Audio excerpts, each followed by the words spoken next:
Tô passando aqui para falar para você que Deus, ele não fala com o ser humano 24 horas por dia, como tem muitas pessoas que pensam por aí. Que Deus está falando de segundo em segundo. E eu vou te provar isso na Bíblia.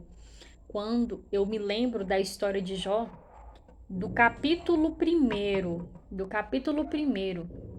até o capítulo 38, até o capítulo 37, Deus está em silêncio com Jó, porque o próprio Deus permitiu que Satanás tocasse em tudo que Jó tinha, menos na alma de Jó, porque pertencia a Deus.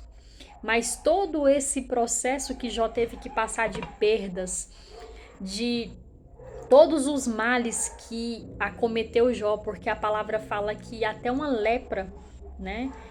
Até uma lepra ele teve, e ele fedia quilômetros a ponto dos seus próprios amigos não reconhecer o estado de Jó.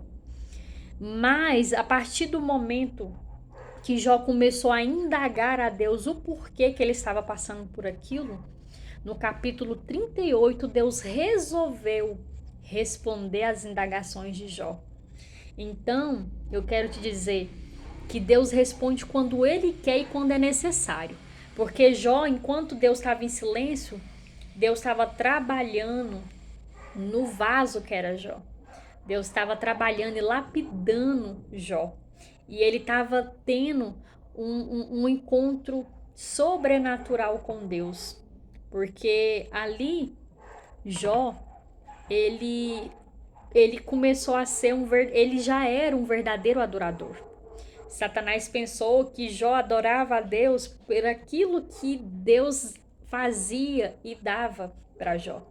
Mas Jó provou que ele era adorador em espírito e em verdade.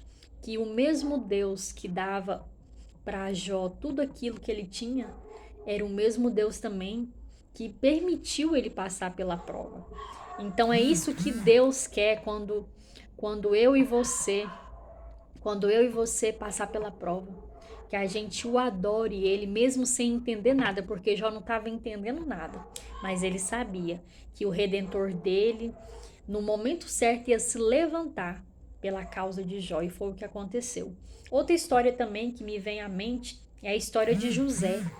Deus se revelou para José através de um sonho, mas José teve que esperar 13 anos passando pelo processo de dores, de perca, de abandono da família, de traição da família, e somente no final que Deus levanta Faraó e se revela na história de José, que nem os irmãos dele reconheceu.